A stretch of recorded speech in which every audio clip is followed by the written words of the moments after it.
Nama saya Dr. Putu, saya dokter anaknya. Saya izin ceritakan kondisi adik dulu ya. Jadi anak Bapak ini ada kemungkinan lahir pada kondisi prematur dengan taksiran berat janinnya kira-kira sekitar 2000 gram. Pada kondisi seperti ini, ada kemungkinan adik membutuhkan bantuan hidup pada bayi baru lahir.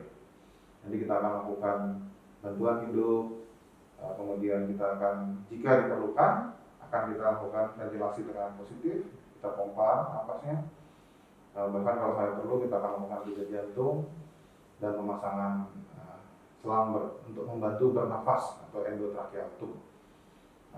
Untuk itu, apakah Bapak bersedia untuk melakukan tindakan bantuan hidup pada anak Bapak? Iya, bersedia dok. Terima kasih Bapak, kita siapkan untuk bantuan hidupnya. Mempersiapkan peralatan dan tempat resusitasi. Ya, selamat sore para tutor, para mahasiswa. Kita sore ini akan refreshing dan diskusi mengenai resusitasi neonatus ya. Pertama-tama yang kita siapkan alatnya itu adalah untuk dari A, B, C.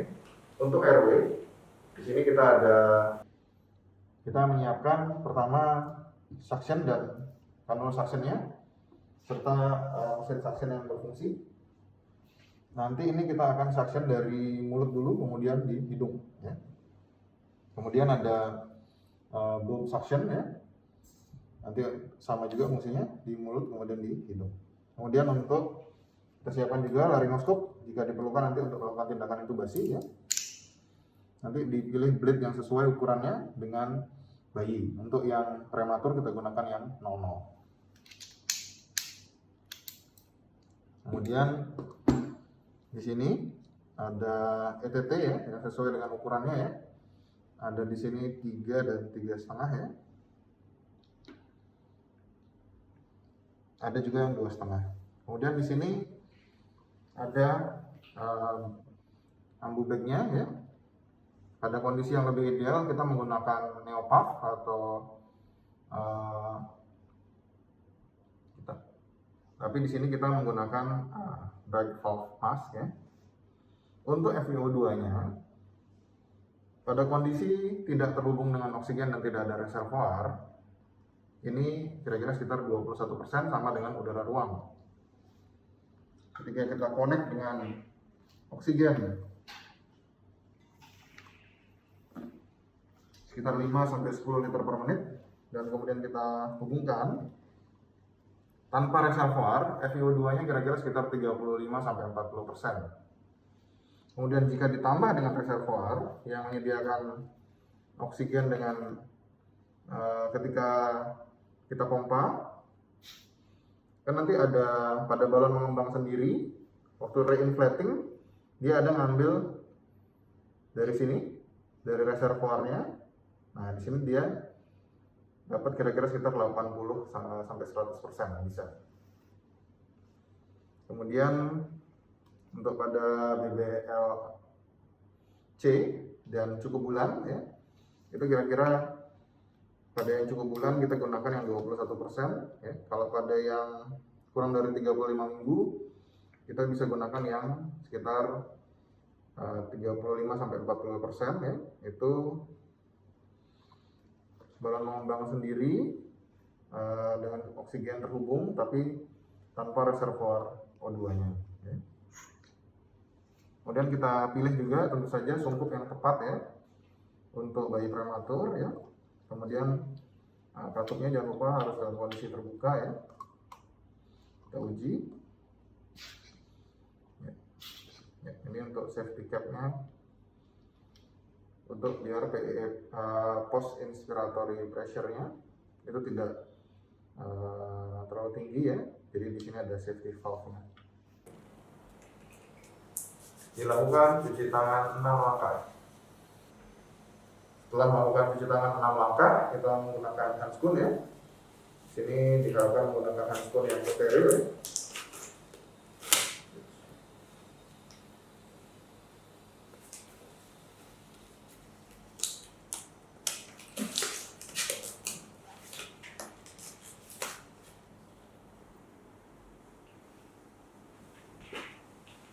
Begitu kita menerima bayi, minta asisten untuk menyalakan timer. Kita posisikan bayi. Ya, di sini yang kita nilai ada 3, yaitu apakah bayi prematur. Tadi dari anamnesis antenatal sudah didapatkan bahwa bayi prematur. Kemudian yang kedua, apakah bayi bernapas atau menangis. Yang ketiga, apakah tonus otot bayi baik. Pada kasus kita lihat bahwa tonus ototnya buruk, bayi tidak bernapas dan tidak menangis, serta bayi prematur. Ya, pada kondisi seperti ini kita akan melakukan langkah awal. Ya, di sini kita lakukan langkah awal ya. Kita meletakkan bayi sedemikian rupa sehingga tidak menghalangi pandangan untuk memantau gerakan dinding dada bayi ya, dan memberikan kehangatan. Di sini menggunakan radian warmer. Kepala bayi diletakkan pada posisi di bawah, paling dekat dengan badan pemeriksa. Kemudian kita posisikan bayi dengan pada posisi semi ekstensi ya. Kemudian kita pastikan sangga bahu diletakkan di antara tulang belikat ya. Nah, ini sehingga posisi kepala bayi ini semi ekstensi. Ya. Kemudian kita bersihkan jalan napas dengan alat yang tepat. Nah, ini disesuaikan dengan kondisi bayi ya. Ini pada kondisi bayi prematur. Di sini kita gunakan yang warna biru ya. Kita suction dulu. Pertama kita suction di mulut dulu. Kemudian di hidung.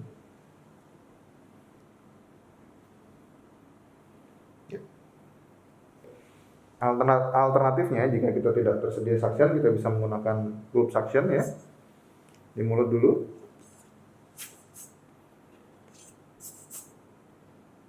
Kemudian di hidung.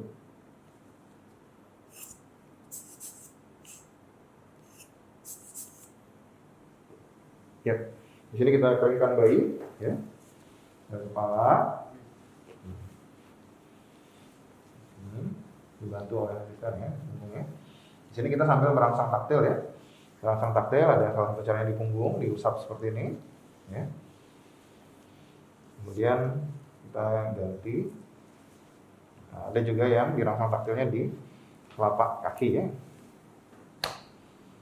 Ya, sambil kita posisikan kepala bayi, kita reposisi kembali. Ya, selanjutnya kita melakukan evaluasi pernafasan, laju denyut jantung, dan pemeriksaan tonus otot. Nah, untuk menilai denyut jantungnya, ini dilakukan dengan menggunakan stetoskop, bisa juga dengan meraba di umbilikal. Di sini dihitung selama 6 detik, kemudian dikali 10.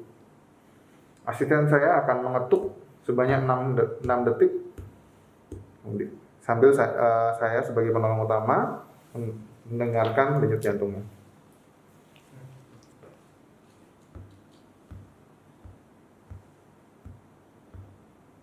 Di sini kita dengarkan 8 denyut dalam waktu 6 detik, yaitu didapatkan 80 kali per menit.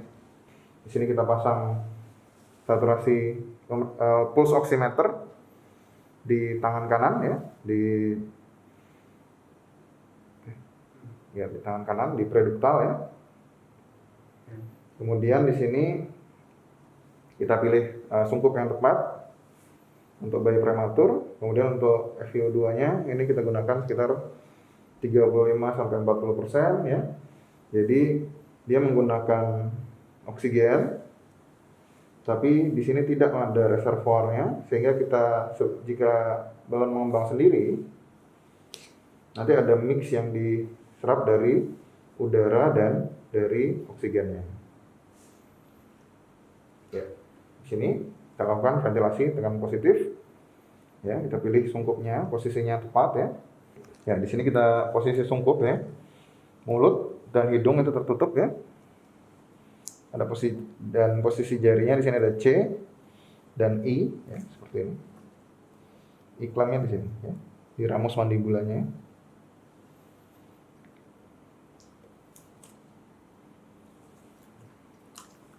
Posisikan. Pompa, lepas. Pompa, lepas. pompa, lepas, lepas, pompa, lepas, lepas. Sambil kita amati gerakan dinding dadanya. Pompa, lepas, lepas, pompa, lepas, lepas, pompa, lepas, lepas. Ya. Nah, waktu kita melakukan ventilasi tekanan positif, itu sambil kita melakukan mengawasi gerakan dinding dadanya. Jika gerak dinding dada tidak mengembang, maka kita lakukan langkah koreksi ventilasi, yaitu SR, IB, dan TA. S itu sungkupnya, ya. Pastikan sungkupnya menutupi mulut dan hidung dengan tepat, ya. Sungkup. Kemudian reposisi, kita perbaiki sungkupnya.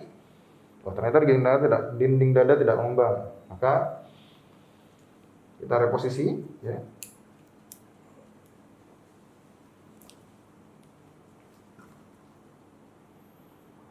Ya. Kemudian jika tidak mengembang juga, kita pikirkan untuk isap lendir.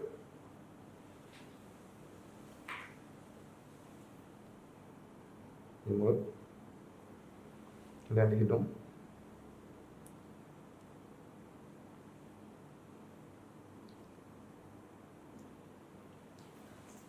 Sambil kita buka mulut pasien, ya, dan kita coba kembangkan. Ya.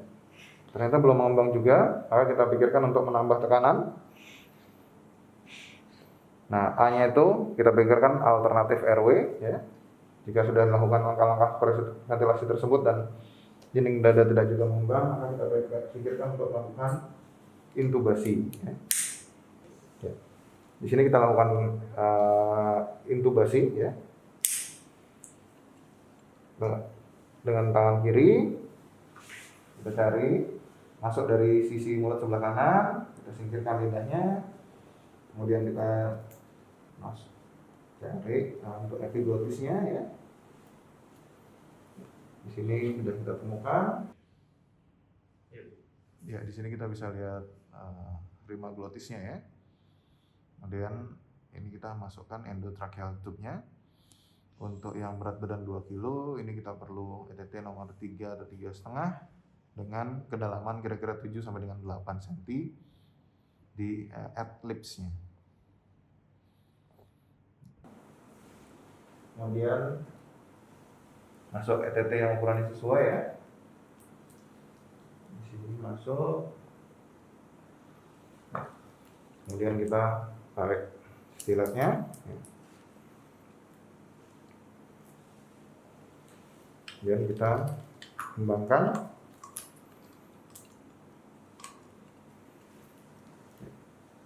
Ya, ini sudah terpasang intubasi, ya. Ini di kedalaman ad-libsnya di sekitar 8 cm, ya. Kemudian kita evaluasi, kita minta asisten untuk mengecek di kedua lapang paru, ya. Apex basal, kemudian di epigastrik. Apex kanan kiri, kanan. Apakah sama terdengarnya, ya? Kemudian basal kiri, basal kanan. Apakah sama? Kemudian kita lihat dengar di epigastrik. Ya. Masuk paru, ya. Kemudian pengembangan dinding dadanya di sini bagus, ya. Ya. Kanan kirinya seimbang. Kalau suara kanannya terdengar lebih keras, itu berarti kemudian kemungkinan malrouting ke paru kanan, ya. Kalau seperti itu, tarik sedikit, ya, dan kita evaluasi kembali. Nah, kemudian ini difiksasi dengan HIPAFIX, ya. Ya. Pada saat dilakukan pijat jantung, ya, atau chest compression, ya, ini FiO2-nya ini 100%, ya. Jadi reservoir terpasang, ya, baik menggunakan legging atau menggunakan ETT, ya. Jadi oksigen FiO2-nya 100%, ya. Kalau dia di atas 35 minggu, tadi kita menggunakan FiO2 21% di awal. Kemudian untuk yang di bawah 35 minggu kita menggunakan yang 21 sampai 30%. Tapi kalau untuk dalam kondisi terintubasi RKP, kita menggunakan FiO2 yang 100%. Ya. Di sini iramanya sama ya, pompa lepas-lepas, itu kalau untuk intubasi saja. Tapi kalau intubasi dengan RKP, ini iramanya adalah 3:1. 3 kali kompresi, 1 ventilasi. Jadi ada garis imajiner antara 2 puting, nah, kemudian di bawahnya itu ada yang berpotongan dengan sternum, nah itu lokasinya ya. Ada yang 2 jari, ada yang menggunakan ibu jari ya. Ada yang menggunakan ibu jari yang menumpu seperti ini ya. Kemudian untuk iramanya ini 1 kali pompa, 3 kali kompresi ya. 1 2 3 pompa, 1 2 3 pompa, 1 2 3 pompa, 1 2 3 1 2 3 1 2 3. Ya, ini dilakukan sebanyak 60 detik ya. Setelah itu kita lakukan evaluasi ya. Nah, kita evaluasi lagi lanjut denyut jantungnya.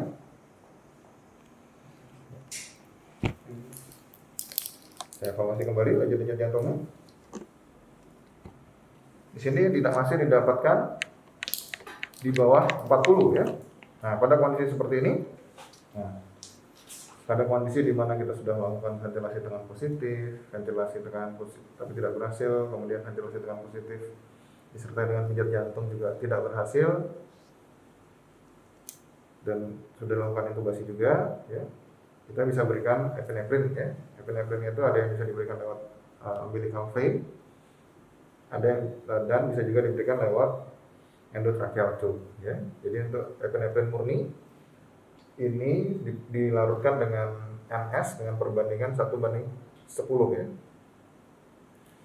Kemudian untuk dosisnya, untuk pada endotracheal tube ini dosisnya setengah sampai 1 cc per kilogram berat badan.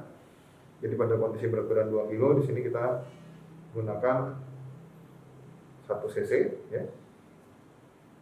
Kemudian kalau dosis batas bawahnya itu kira-kira sekitar 1 sampai dengan 2 cc ya. Kita berikan lewat endotracheal tube, dan di sini kita pompa sambil tetap dilakukan kompresi dada ya. Ya. Setelah dilakukan kompresi dada dan ventilasi tekanan positif dengan perbandingan 3 kompresi 1 ventilasi selama 60 detik, kita evaluasi kembali. Nah, kalau dia masih di bawah 60, kita bisa berikan kembali epinefrinnya ya. Nah, jika setelah dilakukan langkah-langkah tersebut masih gagal, kita pertimbangkan untuk pemberian bolus cairan lewat umbilical vein ya. Dipasang umbilical vein ya. Kita pasang umbilical vein, kemudian dari situ kita bisa berikan bolus MS ya. Nah, jika setelah dilakukan langkah-langkah tersebut didapatkan heart rate-nya di atas 100, maka kita akan melakukan perawatan pasca resusitasi. Salah satunya ini kan baggingnya manual nih, ini kita akan connect dengan ventilator. Kemudian untuk perawatan observasi pasca resusitasi kita lakukan penjepitan tali pusat, atau kalau misalnya kita di sini memerlukannya kita bisa pasang vena umbilical ya. Kemudian kita suntikan vitamin K, kita berikan salep mata ya. Kemudian kita lanjutkan prosedur perawatan selanjutnya sesuai dengan kondisi pasien dan mempersiapkan transportasi dengan memperhatikan kondisi stable ya. Sugar, temperatur, airway, blood pressure, laboratorium work, dan emotional support. Kemudian kita berikan edukasi kepada keluarga mengenai kondisi bayi. Nah, Bapak, nama saya Dr. Putu, saya dokter anaknya yang tadi. Ini tadi adik lahir tidak langsung menangis, kemudian kita lakukan bantuan hidup pada bayi baru lahir. Di sini tadi tindakan yang kita lakukan sampai pemasangan selang bantu napas ya. Kemudian tindakan dan pijat jantung pada adik, serta kita berikan obat pacu jantung. Untuk tindakan selanjutnya kita akan membantu napasnya dengan alat mesin bantu napas yang disebut dengan ventilator. Kemudian kita akan rawat di kamar bayi untuk perawatan intensif atau NICU. Kemudian kita akan melakukan terapi untuk bayi yang lahir dengan kondisi tidak langsung menangis. Nah, di sini selanjutnya kita merapikan alat, melepas sarung tangan dan mencuci tangan kembali.